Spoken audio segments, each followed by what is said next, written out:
जय श्री राम। नमस्कार सभी मित्रों को। दोस्तों, मैंने आप सभी को पिछले वीडियो में जन्म समय संशोधन का एक नियम बताया था केपी एस्ट्रोलॉजी से, यानी रूलिंग प्लैनेट्स मतलब कि शासक ग्रहों द्वारा। आज का तत्कालिक कुंडली बनाइए और उसके आधार पर अपना जन्म समय संशोधन कीजिए, वो चीज मैंने बताया था। आज मैं केपी का एक और सूत्र आपको जन्म समय शुद्धिकरण का बताने जा रहा हूँ, यानी बर्थ टाइम रेक्टिफिकेशन का। और बहुत आसान तरीके से बताऊंगा जिससे कोई भी अपने कुंडली का से 1 सेकंड तक जन्म समय शुद्धिकरण कर सकता है। बहुत आसान तरीके से बता रहा हूं, ध्यान से समझेंगे तो इजीली कर पाएंगे। कुछ नियम को बता रहा हूं जो बहुत प्रभावी होंगे, कुछ और भी चीजें इसमें रहेंगी जो आगे के वीडियो में कभी बता दूंगा। लेकिन इतना अगर जितना मैं बताऊंगा कर लेंगे तो आपका जन्म समय बिल्कुल सटीक हो जाएगा। और कुछ प्रैक्टिकल नियम भी बता दूंगा। इसके अलावा एक तरह से और मैं आप लोगों को जन्म समय शुद्धिकरण करने का नियम बताऊंगा। लेकिन ध्यान दीजिएगा, यहां तक मैं बताऊंगा हस्तरेखा के माध्यम से, वो चीज मैं अगला वीडियो दूंगा। अगर आपका जन्म समय आपके पास है ही नहीं तब भी आप जान सकते हैं अपने हाथ की रेखाओं के माध्यम से, वो भी चीज मैं अगले वीडियो में बताऊंगा। जन्म समय बिल्कुल सेकंड तक अपने हस्तरेखा के माध्यम से कैसे निकाल सकते हैं, वो अगले वीडियो में चर्चा करेंगे। इस वीडियो में चलिए हम शुरू करते हैं और केपी का एक प्रॉपर नियम जानते हैं जन्म समय संशोधन का। बहुत आसान है, आसानी से बताऊंगा, ध्यान से समझिएगा, इजीली कर पाएंगे आप लोग। देखिए, ये एस्ट्रोसेज ऐप से मैंने लिया हुआ है। आप कोई भी एस्ट्रोसेज या star one, KP star one या और कुंडली चक्र, कोई भी बढ़िया सॉफ्टवेयर यूज कर सकते हैं केपी के लिए। तो केपी में आपको क्या देखना है, एसेंडेंट। एसेंडेंट का मतलब हुआ आपका लग्न, सबसे पहले यहाँ ध्यान देना है। और इसके बाद मून यानी चंद्रमा, इन दोनों पर ध्यान देना है। और इन्हीं दोनों से आपका जन्म समय संशोधन हो जाएगा।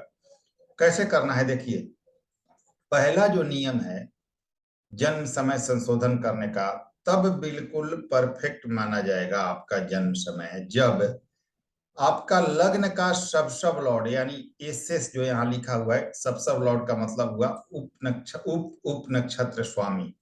देखिए, ये है साइन लॉर्ड यानी राशि स्वामी, ये है एनएल मतलब नक्षत्र स्वामी, ये है सब लॉर्ड यानी कि उप नक्षत्र स्वामी, और ये है एल यानी कि सब लॉर्ड यानी उप नक्षत्र स्वामी।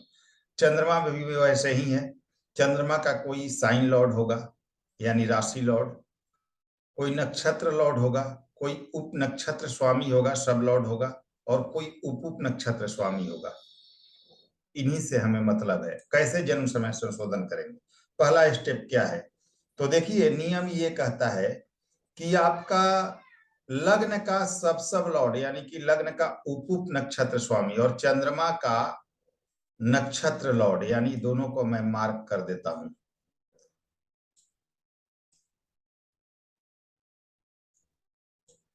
नियम क्या कहता है, फर्स्ट स्टेप हमारा तब क्लियर हो जाएगा जब आपके लग्न का सब लॉर्ड यानी उप नक्षत्र स्वामी, उप नक्षत्र स्वामी लग्न का सब लॉर्ड और चंद्रमा का नक्षत्र लॉर्ड यानी नक्षत्र स्वामी दोनों एक हो जाएं। तो आप देख सकते हैं कि यहाँ पर लग्न का सब लॉर्ड यानी उप नक्षत्र स्वामी शनि है, और चंद्रमा के जो नक्षत्र स्वामी हैं यानी एनएल हैं वो भी शनि है।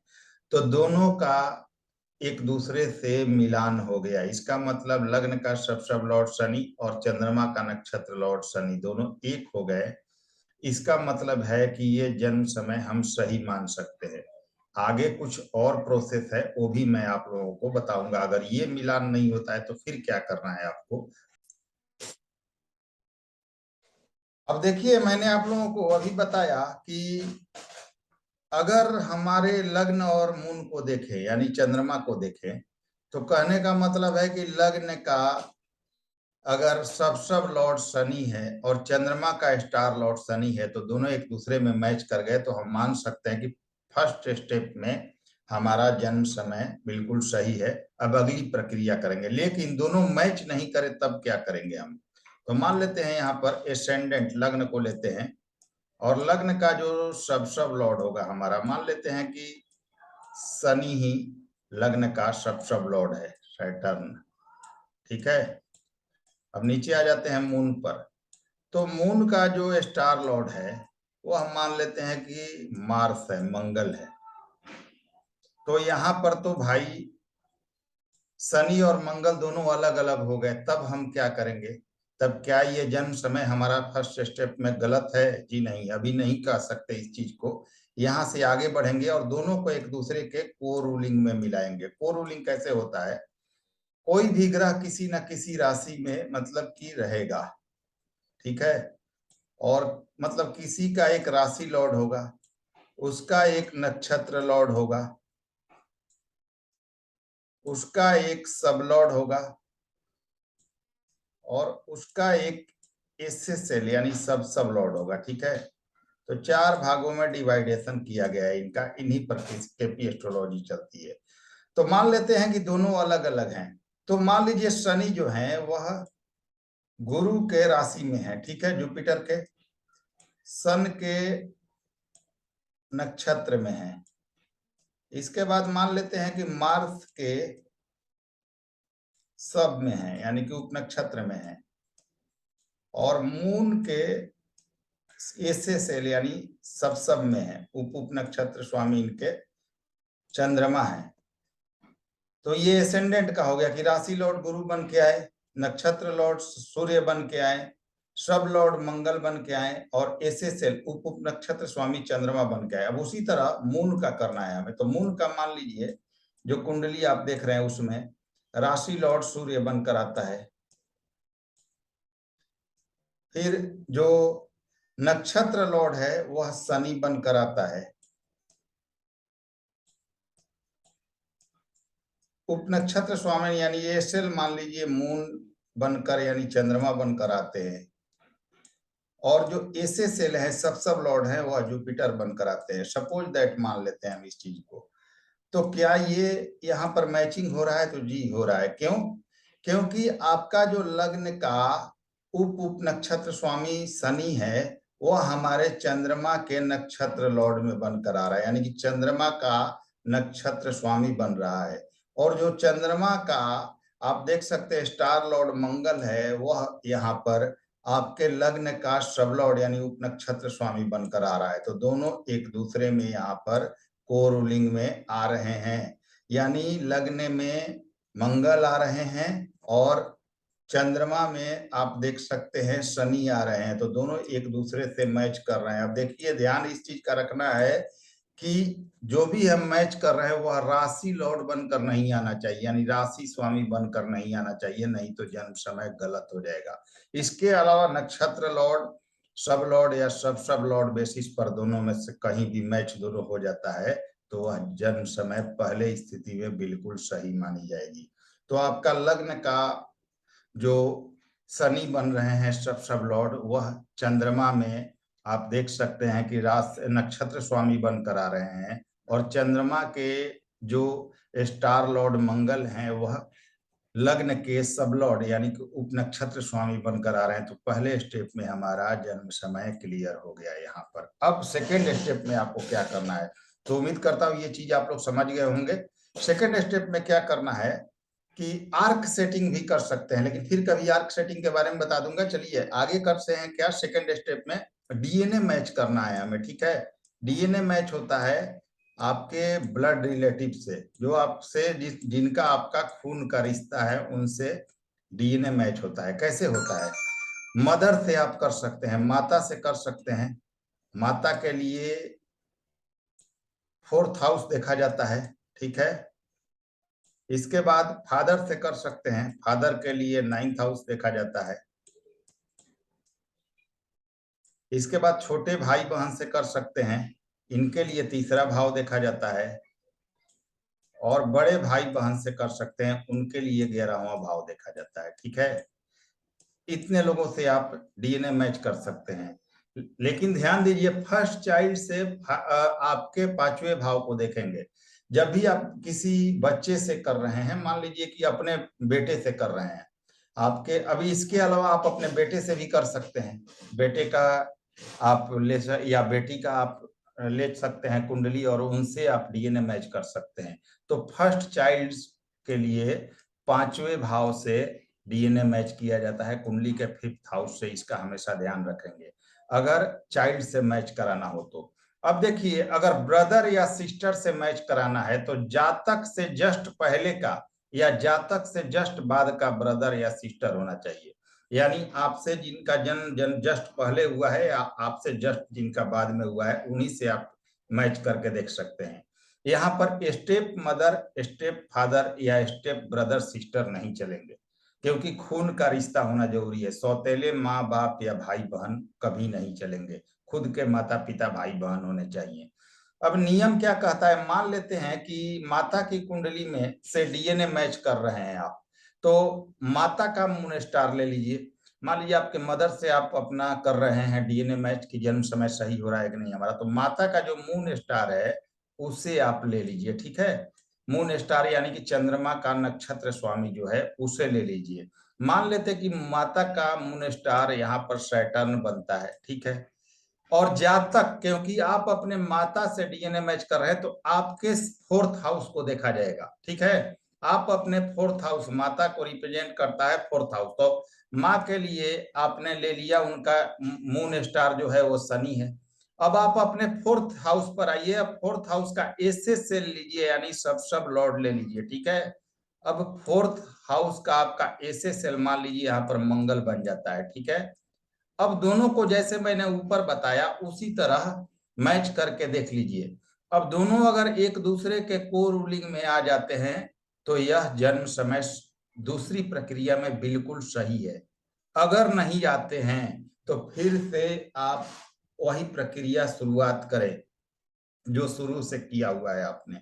फिर से शुरू से आप लग्न का सब लॉर्ड और मून का स्टार लॉर्ड मैच कराएं और फिर आगे बढ़ें, यानी कि थोड़ा सा समय को आगे पीछे करके फिर देखें और फिर आगे बढ़ें। वहां मैच कर गया तो फिर सेकंड स्टेप में अगर माता से कर रहे हैं तो माता के चंद्रमा का जो स्टार लॉर्ड है उसे लीजिए और अपने 4th हाउस का एसएसएल लीजिए और दोनों को कोरूलिंग में मैच कराइए। अगर यहाँ पर मैच कर गया तो बिल्कुल सही है। तो तब तक आपको मैच कराना है जब तक ये सेकंड स्टेप क्लियर नहीं हो जाता है।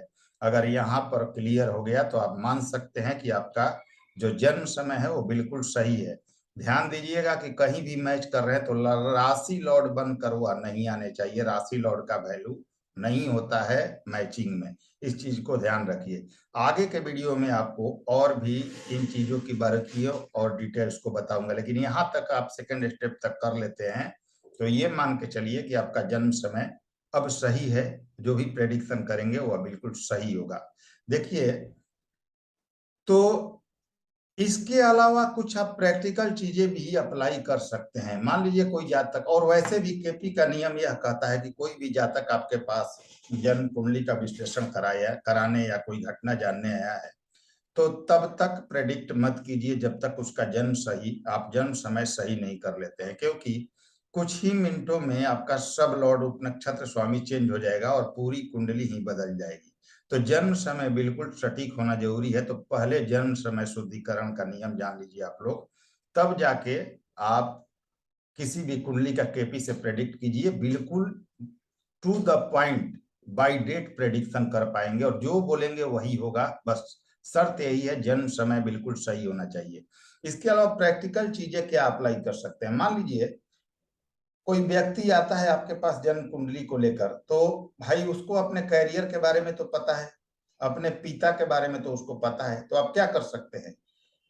करियर आप जानते हैं किस भाव से देखा जाता है, 10वें भाव से। तो 10th यानी 10वें भाव का उप नक्षत्र स्वामी ले लीजिए, 10वें भाव का सबलॉर्ड ले लीजिए, देख लीजिए उस व्यक्ति का 10वें भाव का उप नक्षत्र स्वामी कौन है। मान लीजिए मंगल है, और ये मंगल किसके नक्षत्र में आप अच्छे से जानते हैं। मैंने आप लोगों को बेसिक वीडियो में बता दिया है कि कोई भी ग्रह सबसे ज्यादा अपना मूल फल अपने नक्षत्र स्वामी का देता है। तो ठीक है, तो 10th कस्पल सब लॉर्ड यानी 10वें भाव का उप नक्षत्र स्वामी मान लेते हैं मंगल है, जो कि सूर्य के नक्षत्र में है, यानी कि सन के नक्षत्र में है। तो क्या करना है, अब सीधे आपको सूर्य पर फोकस करना है। सूर्य उसके किस भाव में बैठे हैं, ठीक है। मान लेते हैं कि 10th कस्पल सब लॉर्ड मंगल के नक्षत्र स्वामी सूर्य हैं, वो सेकंड हाउस में बैठे हैं। तो सेकंड हाउस किन चीजों को दर्शाता है, तो प्रॉपर्टी का, धन का, बैंक बैलेंस का, परिवार का, परिवार के सपोर्ट का।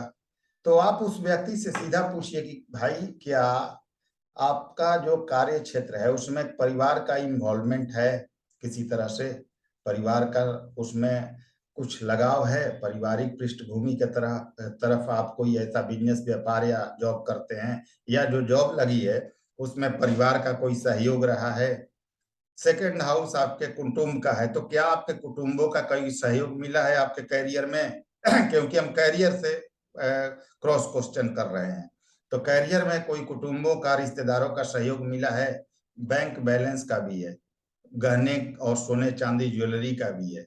तो उससे संबंधित प्रश्न कीजिए। अगर वो जातक जवाब दे रहा है कि हाँ जी मेरे कुटुंब या रिश्तेदार या परिवार का सपोर्ट मिला है, तो आप समझ सकते हैं कि ये जन्म समय जातक का बिल्कुल सही है।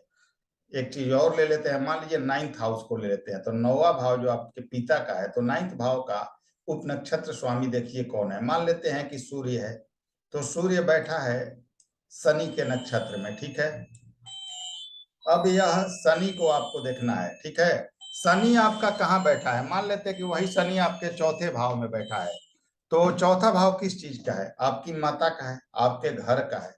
तो आप उस व्यक्ति से पूछिए कि आपके जो पिताजी थे वो क्या चौथे भाव से रिलेटेड कुछ उनका संबंध है, जैसे चौथा भाव आपके घर को भी दर्शाता है, तो क्या आपके घर जो पिताजी का कैरियर था वह घर के करीब में था, घर परिवार से हमेशा उनका बनाव रहा है, घर परिवार के करीब रहकर उन्होंने अपना कैरियर पूरा किया है।